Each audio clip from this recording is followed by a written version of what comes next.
संध्या का समय था। डॉक्टर चड्ढा गोल्फ खेलने के लिए तैयार हो रहे थे। मोटर द्वार के सामने खड़ी थी कि दो कहार एक डोली लिए आते दिखाई दिए। डोली के पीछे एक बूढ़ा लाठी टेकता चला आता था। डोली औषधालय के सामने आकर रुक गई। बूढ़े ने धीरे धीरे आकर द्वार पर पड़ी हुई चिक से झांका। ऐसी साफ सुथरी जमीन पर पैर रखते हुए भय हो रहा था कि कोई घुड़क न बैठे। डॉक्टर साहब को खड़े देखकर भी उसे कुछ कहने का साहस न हुआ। डॉक्टर साहब ने चिक के अंदर से गरज कर कहा, कौन है, क्या चाहता है? डॉक्टर साहब से हाथ जोड़कर कहा, हुजूर बड़ा गरीब आदमी हूँ, मेरा लड़का कई दिन से। डॉक्टर साहब ने सिगार जलाकर कहा, कल सवेरे आओ, कल सवेरे, हम इस वक्त मरीजों को नहीं देखते। बूढ़े ने घुटने टेक कर जमीन पर सिर रख दिया और बोला, दुहाई है सरकार की, लड़का मर जाएगा। हुजूर 4 दिन से आंखें नहीं। डॉक्टर चड्ढा ने कलाई पर नजर डाली। केवल 10 मिनट समय और बाकी था। गोल्फ स्टिक खूंटी से उतारते हुए बोले, कल सवेरे आओ, कल सवेरे, यह हमारे खेलने का समय है। बूढ़े ने पगड़ी उतार कर चौखट पर रख दी और रोकर बोला, हुजूर एक निगाह देख लें, बस एक निगाह, लड़का हाथ से चला जाएगा हुजूर। 7 लड़कों में यही एक बच रहा है हुजूर। हम दोनों आदमी रो रो कर मर जाएंगे सरकार, आपकी बढ़ती होए दीन बंधु। ऐसे उज्जट देहाती यहाँ प्रायः रोज आया करते थे। डॉक्टर साहब उनके स्वभाव से खूब परिचित थे। कोई कितना ही कुछ कहे पर वे अपनी ही रट लगाते जाएंगे, किसी की सुनेंगे नहीं। धीरे से चिक उठाई और बाहर निकलकर मोटर की तरफ चले। बूढ़ा यह कहता हुआ उनके पीछे दौड़ा, सरकार बड़ा धर्म होगा, हुजूर दया कीजिए, बड़ा दीन दुखी हूँ, संसार में कोई और नहीं है बाबूजी। मगर डॉक्टर साहब ने उसकी ओर मुंह फेर कर देखा तक नहीं। मोटर पर बैठकर बोले, कल सवेरे आना। मोटर चली गई। बूढ़ा कई मिनट तक मूर्ति की भांति निश्चल खड़ा रहा। संसार में ऐसे मनुष्य भी होते हैं जो अपने आमोद प्रमोद के आगे किसी की जान की भी परवाह नहीं करते। शायद इसका उसे अब भी विश्वास न आता था। सभ्य संसार इतना निर्मम, इतना कठोर है, इसका ऐसा मर्म भेदी अनुभव अब तक न हुआ था। वो उन पुराने जमाने के जीवों में था जो लगी हुई आग को बुझाने, मुर्दे को कंधा देने, किसी के छप्पर को उठाने और किसी कलह को शांत करने के लिए सदैव तैयार रहते थे।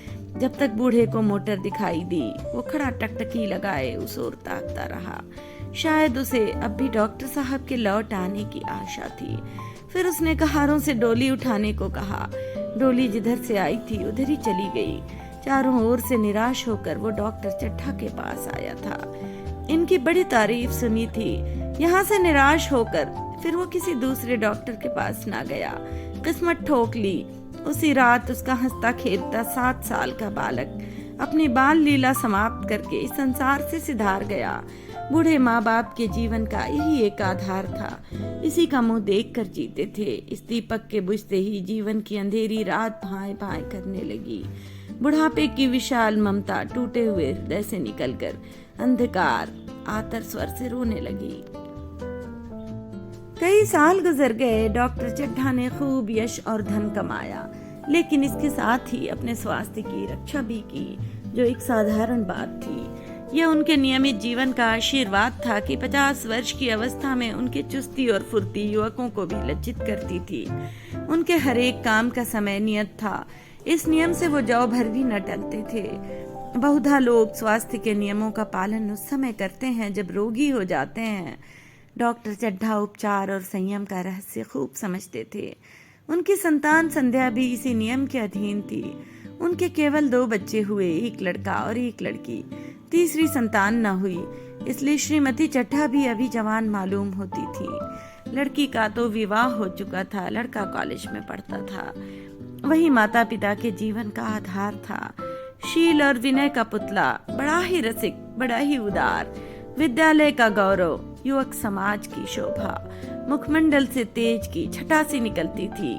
आज उसकी 20वीं सालगिरह थी। संध्या का समय था। हरी हरी घास पर कुर्सियां बिछी हुई थीं। शहर के रईस और हुक्काम एक तरफ, कॉलेज के छात्र दूसरी तरफ बैठे भोजन कर रहे थे। बिजली के प्रकाश से सारा मैदान जगमगा रहा था। आमोद प्रमोद का सामान भी जमा था। छोटा सा प्रहसन खेलने की तैयारी थी। प्रहसन स्वयं कैलाश नाथ ने लिखा था। वही मुख्य एक्टर भी था। इस समय वह एक रेशमी कमीज पहने, नंगे सिर नंगे पांव इधर से उधर मित्रों की आओ भगत में लगा हुआ था। कोई पुकारता, कैलाश जरा इधर आना, कोई उधर से पुकारता, कैलाश क्या उधर ही रहोगे। सभी उसे छेड़ते थे, चुगलियां करते थे। बेचारे को जरा दम मारने का अवकाश न मिलता था। सहसा एक रमणी ने उसके पास आकर पूछा, क्यों कैलाश, तुम्हारे सांप कहाँ हैं? जरा मुझे दिखा दो। कैलाश ने उससे हाथ मिलाकर कहा, मृणालिनी इस वक्त क्षमा करो, कल दिखा दूंगा। मृणालिनी ने आग्रह किया, जी नहीं, तुम्हें दिखाना पड़ेगा, मैं आज नहीं मानने की, तुम रोज कल कल करते हो।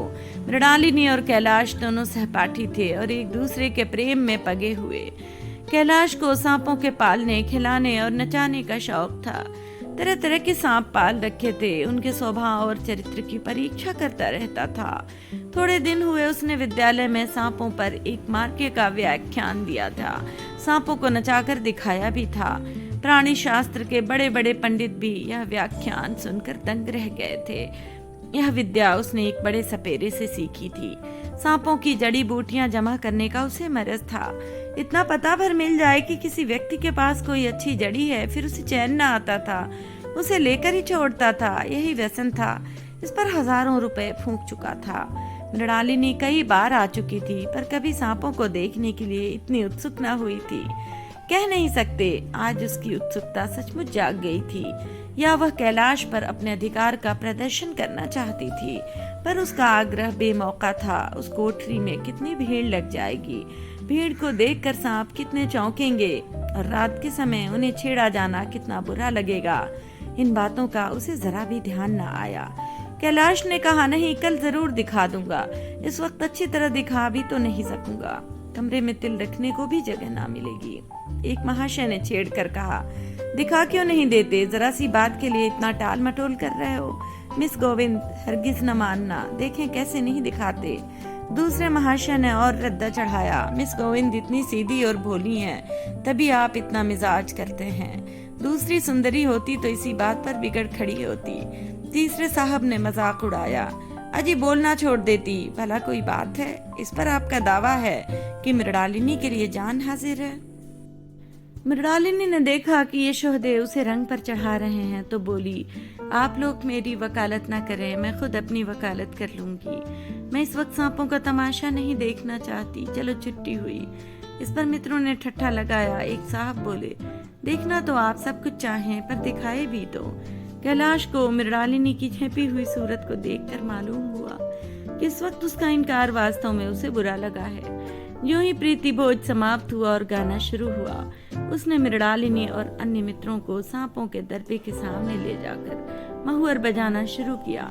फिर एक एक खाना खोलकर एक एक सांप को निकालने लगा। वह क्या कमाल था, ऐसा जान पड़ता था कि वे कीड़े उसकी एक एक बात, उसके मन का एक एक भाव समझते हैं। किसी को उठा लिया, किसी को गर्दन में डाल लिया, किसी को हाथ में लपेट लिया। मृणालिनी बार बार मना करती कि इन्हें गर्दन में न डालो, दूर ही से दिखा दो, बस जरा नचा दो।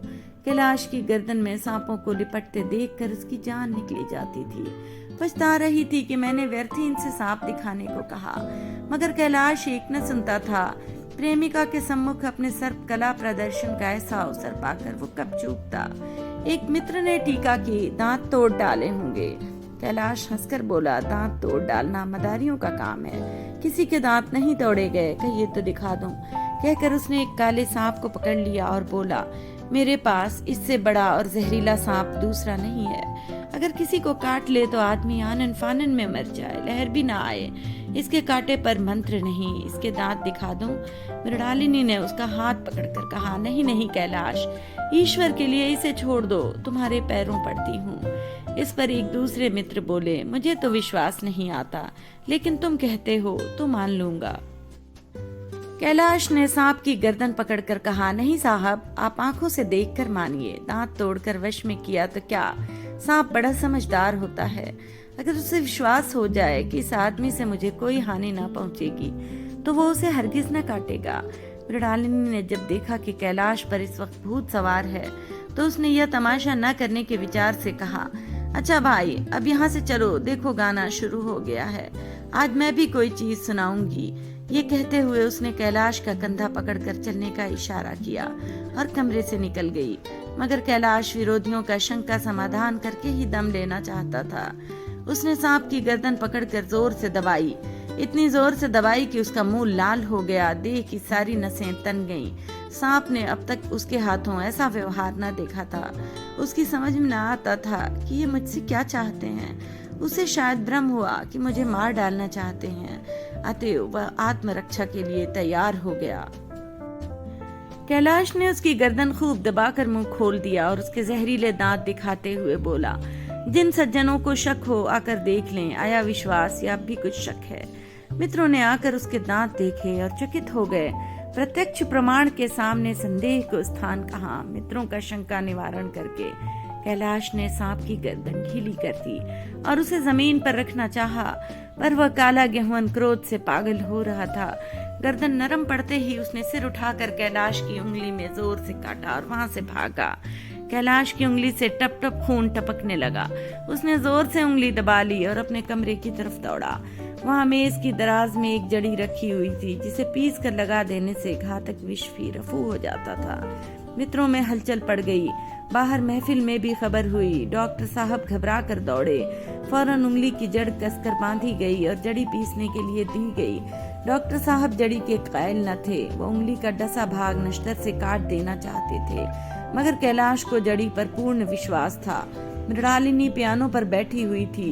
यह खबर सुनते ही दौड़ी और कैलाश की उंगली से टपकते हुए खून को रूमाल से पोंछने लगी। जड़ी पीसी जाने लगी, पर उसी 1 मिनट में कैलाश की आंखें झपकने लगी। होंठों पर पीलापन दौड़ने लगा, यहाँ तक कि वो खड़ा न रह सका, फर्श पर बैठ गया। सारे मेहमान कमरे में जमा हो गए। कोई कुछ कहता था, कोई कुछ। इतने में जड़ी पीस कर आ गई। मृणालिनी ने उंगली पर लेप किया। 1 मिनट और बीता। कैलाश की आंखें बंद हो गईं। वो लेट गया और हाथ से पंखा झलने का इशारा किया। माँ ने दौड़कर उसका सिर गोद में रख लिया और बिजली का टेबल फैन लगा दिया। डॉक्टर साहब ने झुककर पूछा, कैलाश कैसी तबीयत है? कैलाश ने धीरे से हाथ उठा लिए, पर कुछ बोल न सका। मृणालिनी ने करुण स्वर में कहा, क्या जड़ी कुछ असर न करेगी? डॉक्टर साहब ने सिर पकड़कर कहा, क्या बतलाऊं, मैं इसकी बातों में आ गया। अब तो नश्तर से भी कुछ फायदा न होगा। आधे घंटे तक यही हाल रहा। कैलाश की दशा प्रतिक्षण बिगड़ती जाती थी, यहाँ तक कि उसकी आंखें पथरा गईं, हाथ पांव ठंडे पड़ गए, मुख की कांति मलिन पड़ गई, नाड़ी का कहीं पता नहीं। मौत के सारे लक्षण दिखाई देने लगे। घर में कोहराम मच गया। मृणालिनी एक और सिर पीटने लगी, माँ अलग पछाड़े खाने लगी। डॉक्टर चड्ढा को मित्रों ने पकड़ लिया, नहीं तो वह नश्तर अपनी गर्दन पर मार लेते। एक महाशय बोले, कोई मंत्र झाड़ने वाला मिले तो संभव है अब भी जान बच जाए। एक मुसलमान सज्जन ने इसका समर्थन किया, अरे साहब, कब्र में पड़ी हुई लाशें जिंदा हो गई हैं, ऐसे ऐसे बाकमाल पड़े हुए हैं। डॉक्टर चड्ढा बोले, मेरी अक्ल पर पत्थर पड़ गया था कि इसकी बातों में आ गया। नश्तर लगा देता तो यह नौबत ही क्यों आती। बार बार समझाता रहा कि बेटा सांप न पालो, मगर कौन सुनता था। बुलाइए, किसी झाड़ फूंक करने वाले ही को बुलाइए। मेरा सब कुछ ले ले, मैं अपनी सारी जायदाद उसके पैरों पर रख दूंगा, लंगोटी बांध कर घर से निकल जाऊंगा, मगर मेरा कैलाश, मेरा प्यारा कैलाश उठ बैठे। ईश्वर के लिए किसी को बुलवाइए। एक महाशय का किसी झाड़ने वाले से परिचय था। वह दौड़कर उसे बुला लाए, मगर कैलाश की सूरत देखकर उसे मंत्र चलाने की हिम्मत न पड़ी। बोला, अब क्या हो सकता है सरकार, जो कुछ होना था हो चुका।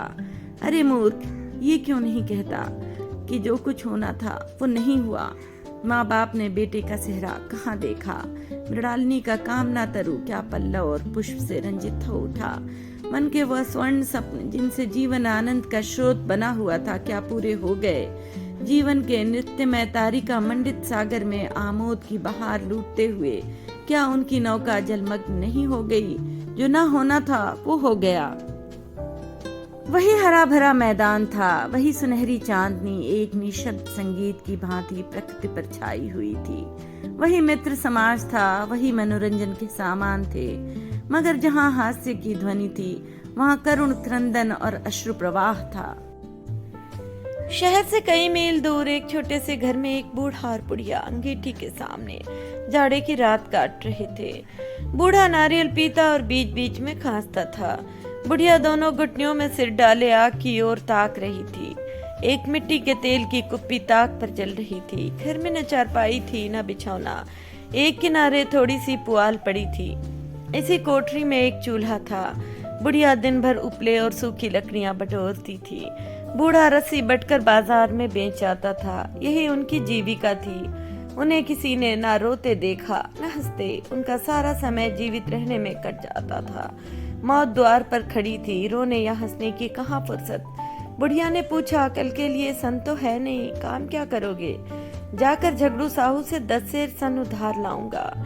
उससे पहले के पैसे तो दिए ही नहीं और उधार कैसे देगा? न देगा न सही, घास तो कहीं नहीं गई। दोपहर तक क्या, 2 आने की भी न काटूंगा। इतने में एक आदमी ने द्वार पर आवाज दी, भगत भगत क्या सो गए, जरा किवाड़ खोलो। भगत ने उठकर किवाड़ खोल दिए। एक आदमी ने अंदर आकर कहा, कुछ सुना? डॉक्टर चड्ढा बाबू के लड़के को सांप ने काट लिया। भगत ने चौंक कर कहा, चड्ढा बाबू के लड़के को? वही चड्ढा बाबू है ना जो छावनी में बंगले में रहते हैं? हाँ हाँ वही। शहर में हल्ला मचा हुआ है, जाते हो तो जाओ, आदमी बन जाओगे। बूढ़े ने कठोर भाव से सिर हिलाकर कहा, मैं नहीं जाता, मेरी बला जाए। वही चड्ढा है, खूब जानता हूँ भैया। लेकर उन्हीं के पास गया था। खेलने जा रहे थे, पैरों पर गिर पड़ा कि एक नजर देख लीजिए, मगर सीधे मुंह से बात तक न की। भगवान बैठे सुन रहे थे। अब जान पड़ेगा कि बेटे का गम कैसा होता है। कई लड़के हैं? नहीं जी, यही तो एक लड़का था। सुना है सबने जवाब दे दिया है।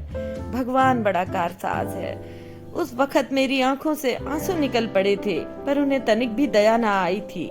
मैं तो उनके द्वार पर होता तो भी बात न पूछता। तो न जाओगे? हमने जो सुना था सो कह दिया।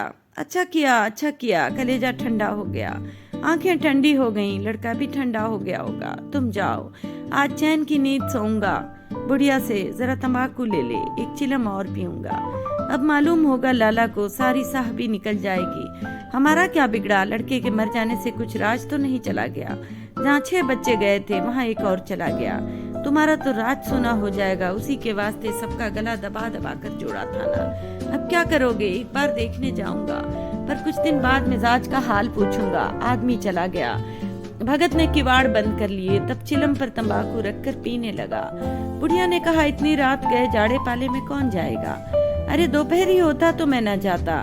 सवारी दरवाजे पर लेने आती तो भी न जाता। भूल नहीं गया हूँ। पन्ना की सूरत आंखों में फिर रही है। इस निर्दयी ने उसे एक नजर देखा तक नहीं। क्या मैं न जानता था कि वो ना बचेगा? खूब जानता था। चड्ढा भगवान नहीं थे कि उनके एक निगाह देख लेने से अमृत बरस जाता। नहीं, खाली मन की दौड़ थी। अब किसी दिन जाऊंगा और कहूंगा, क्यों साहब, कहिए क्या रंग है? दुनिया बुरा कहेगी, कहे, कोई परवाह नहीं। छोटे आदमियों में तो सब ऐब हैं, बड़ों में कोई ऐब नहीं होता, देवता होते हैं। भगत के लिए यह जीवन में पहला अवसर था कि ऐसा समाचार पाकर वो बैठा रह गया हो। 80 वर्ष के जीवन में ऐसा कभी ना हुआ था कि सांप की खबर पाकर वो दौड़ ना गया हो। माघ पूस की अंधेरी रात, चैत बैसाख की धूप और लू, सावन भादों की चढ़ी हुई नदी और नाले, किसी की उसने कभी परवाह न की। वो तुरंत घर से निकल पड़ता था, निस्वार्थ, निष्काम। लेन देन का विचार कभी दिल में आया नहीं। यह ऐसा काम ही न था। जान का मूल्य कौन दे सकता है? यह एक पुण्य कार्य था। सैकड़ों निराशों को उसके मंत्रों ने जीवन दान दे दिया था, पर आज वो घर से कदम नहीं निकाल सका। यह खबर सुनकर सोने जा रहा है। बुढ़िया ने कहा, तमाकू अंगीठी के पास रखी हुई है, उसके भी आज 2.5 पैसे हो गए, देती ही न थी। बुढ़िया यह कहकर लेटी। बूढ़े ने कुप्पी बुझाई, कुछ देर खड़ा रहा, फिर बैठ गया, अंत को लेट गया। पर यह खबर उसके हृदय पर बोझे की भांति रखी हुई थी।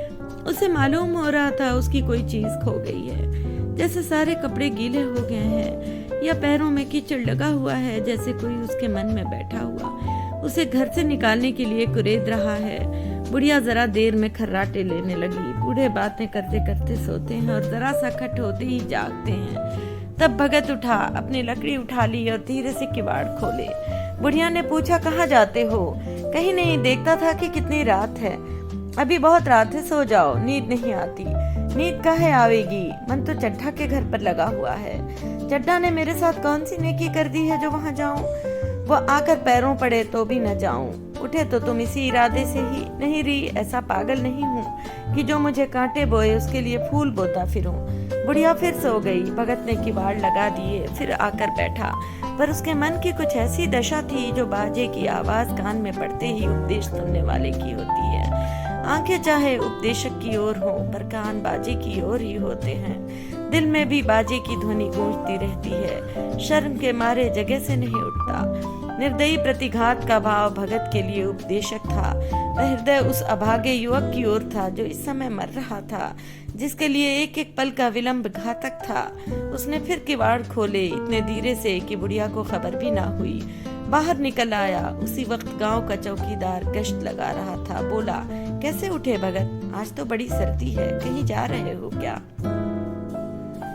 भगत ने कहा, नहीं जी, जाऊंगा कहाँ, देखता था अभी कितनी रात है, भला कै बजे होंगे? चौकीदार बोला, 1 बजा होगा और क्या। अभी थाने से आ रहा था तो डॉक्टर चड्ढा बाबू के बंगले पर बड़ी भीड़ लगी हुई थी। उनके लड़के का हाल तो तुमने सुना होगा, कीड़े ने छू लिया है। चाहे मर भी गया हो, तुम चले जाओ तो शायद बच जाए। सुना है 10,000 तक देने को तैयार हैं। भगत, मैं तो ना जाऊं, चाहे वो 10 लाख भी दें। मुझे 10,000 या 10 लाख लेकर करना क्या है? कल मर जाऊंगा, फिर कौन भोगने वाला बैठा हुआ है? चौकीदार चला गया। भगत ने आगे पैर बढ़ाया। जैसे नशे में आदमी की देह अपने काबू में नहीं रहती। पैर कहीं रखता है, पड़ता कहीं है, कहता कुछ है, जबान से निकलता कुछ है। वही हाल इस समय भगत का था। मन में प्रतिकार था, पर कर्म मन के अधीन न था। जिसने कभी तलवार नहीं चलाई, वो इरादा करने पर भी तलवार नहीं चला सकता। उसके हाथ कांपते हैं, उठते ही नहीं। भगत लाठी खटखट करता लपका चला जाता था। चेतना रोकती थी, पर उपचेतना ठेरती थी। सेवक स्वामी पर हावी था। आधी राह निकल जाने के बाद सहसा भगत रुक गया। हिंसा ने क्रिया पर विजय पाई। मैं यूं ही इतनी दूर चला आया। इस जाड़े पाले में मरने की मुझे क्या पड़ी थी? आराम से सोया क्यों नहीं? नींद ना आती ना सही, 2-4 भजन ही गाता। व्यर्थ इतनी दूर दौड़ा आया। चड्ढा का लड़का रहे या मरे, मेरी बला से। मेरे साथ उन्होंने ऐसा कौन सा सलूक किया था कि मैं उनके लिए करूं? दुनिया में हजारों मरते हैं, हजारों जीते हैं, मुझे किसी के मरने जीने से मतलब। मगर उपचेतन ने अब एक दूसरा रूप धारण किया, जो हिंसा से बहुत कुछ मिलता जुलता था। वो झाड़ फूंक करने नहीं जा रहा है। वो देखेगा कि लोग क्या कर रहे हैं। डॉक्टर साहब का रोना पीटना देखेगा, किस तरह सिर पीटते हैं, किस तरह पछाड़े खाते हैं। वे लोग तो विद्वान होते हैं, सब्र कर जाते होंगे। हिंसा भाव को यूं धीरज देता हुआ वह फिर आगे बढ़ा। इतने में 2 आदमी आते दिखाई दिए। दोनों बातें करते चले आ रहे थे। चड्ढा बाबू का घर उजड़ गया। वही तो एक लड़का था। भगत के कान में यह आवाज पड़ी। उसकी चाल और भी तेज हो गई। थकान के मारे पांव न उठते थे। शिरोभाग इतना बढ़ा जाता था मानो अब मुंह के बल गिर पड़ेगा। इस तरह वह कोई 10 मिनट चला होगा कि डॉक्टर साहब का बंगला नजर आया। बिजली की बत्तियां जल रही थीं, मगर सन्नाटा छाया हुआ था। रोने पीटने की आवाज भी ना आती थी। भगत का कलेजा धक धक करने लगा। कहीं मुझे बहुत देर तो नहीं हो गई। वो दौड़ने लगा। अपनी उम्र में वो इतना तेज कभी न दौड़ा था। बस यही मालूम होता था मानो उसके पीछे मौत दौड़ी आ रही है। 2 बज गए थे। मेहमान विदा हो गए। रोने वालों में केवल आकाश के तारे रह गए थे और सभी रो रो कर थक गए थे। बड़े उत्सुकता के साथ लोग रह रहे आकाश की ओर देखते थे कि किसी तरह सुबह हो और लाश गंगा की गोद में दी जाए। सहसा भगत ने द्वार पर पहुंचकर आवाज दी। डॉक्टर साहब समझे कोई मरीज आया होगा। किसी और दिन उन्होंने उस आदमी को दुत्कार दिया होता, मगर आज बाहर निकल आए। देखा एक बूढ़ा आदमी खड़ा है। कमर झुकी हुई, पोपला मुंह, भौहें तक सफेद हो गई थी। लकड़ी के सहारे कांप रहा था। बड़ी नम्रता से बोले, क्या है भाई? आज तो हमारे ऊपर ऐसी मुसीबत पड़ गई है कि कुछ कहते नहीं बनता। फिर कभी आना इधर। 1 महीने तक तो शायद मैं किसी भी मरीज को न देख सकूंगा। भगत ने कहा, सुन चुका हूँ बाबूजी, इसीलिए आया हूँ। भैया कहाँ हैं, जरा मुझे दिखा दीजिए। भगवान बड़ा कारसाज है, मुर्दे को भी जिला सकता है। कौन जाने अब भी उसे दया आ जाए। चड्ढा ने व्यथित स्वर से कहा, चलो देख लो। मगर 3-4 घंटे हो गए। जो कुछ होना था हो चुका। बहुतेरे झाड़ने फूकने वाले देख देख कर चले गए। डॉक्टर साहब को आशा तो क्या होती, हाँ बूढ़े पर दया आ गई। अंदर ले गए। भगत ने लाश को 1 मिनट तक देखा, तब मुस्कुराकर बोला, अभी कुछ नहीं बिगड़ा है बाबूजी। यह नारायण चाहेंगे तो आध घंटे में भैया उठ बैठेंगे। आप नाहक दिल छोटा कर रहे हैं। जरा कहारों से कहिए पानी तो भरें। कहारों ने पानी भर भर कर कैलाश को नहलाना शुरू किया। पाइप बंद हो गया था। कहारों की संख्या अधिक न थी, इसलिए मेहमानों ने अहाते के बाहर के कुएं से पानी भर भर कर कहारों को दिया। मृणालिनी कलासा लिए पानी ला रही थी। बूढ़ा भगत खड़ा मुस्कुरा मुस्कुरा कर मंत्र पढ़ रहा था, मानो विजय उसके सामने खड़ी है। जब एक बार मंत्र समाप्त हो जाता तब वह एक जड़ी कैलाश के सिर पर डाल देता, और न जाने कितनी बार भगत ने मंत्र फूका। आखिर जब उषा ने अपनी लाल लाल आंखें खोली तो कैलाश की भी लाल लाल आंखें खुल गईं। एक क्षण में उसने अंगड़ाई ली और पानी पीने को मांगा। डॉक्टर चड्ढा ने दौड़कर नारायणी को गले लगा लिया। नारायणी दौड़कर भगत के पैरों पर गिर पड़ी और मृणालिनी कैलाश के सामने आंखों में आंसू भरे पूछने लगी, अब कैसी तबीयत है? एक क्षण में चारों तरफ खबर फैल गई। मित्रगण मुबारकबाद देने आने लगे। डॉक्टर साहब बड़े श्रद्धा भाव से हरेक के सामने भगत का यश गाते फिरते थे। सभी लोग भगत के दर्शनों के लिए उत्सुक हो उठे, मगर अंदर जाकर देखा तो भगत का कहीं पता न था। नौकरों ने कहा, अभी तो यहीं बैठे चिलम पी रहे थे, हम लोग तमाकू देने लगे तो नहीं ली, अपने पास से तमाकू निकाल कर भरी। यहाँ तो भगत की चारों ओर तलाश होने लगी और भगत लपका हुआ घर चला जा रहा था कि बुढ़िया के उठने से पहले पहुंच जाऊं। जब मेहमान लोग चले गए तो डॉक्टर साहब ने नारायणी से कहा, बुढ़ा न जाने कहाँ चला गया, एक चिलम तमाकू का भी रवादार ना हुआ। नारायणी, मैंने तो सोचा था इसे कोई बड़ी रकम दूंगी। चड्ढा, रात को तो मैंने नहीं पहचाना, पर जरा साफ हो जाने पर पहचान गया। एक बार यह एक मरीज को लेकर आया था। मुझे अब याद आता है कि मैं खेलने जा रहा था और मरीज को देखने से इनकार कर दिया था। आज उस दिन की बात याद करके मुझे जितनी ग्लानि हो रही है उसे प्रकट नहीं कर सकता।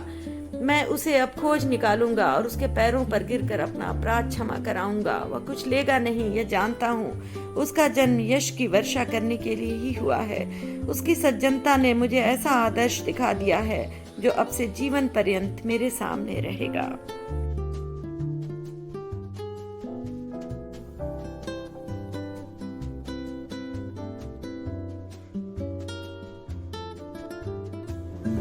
ऑनरेबल व्यूअर्स, अगर आप मेरे चैनल को ग्रोथ देना चाहते हैं तो आप इस नीचे दिए गए सुपर थैंक्स बटन को क्लिक करके मेरे चैनल की मदद कर सकते हैं। शुक्रिया।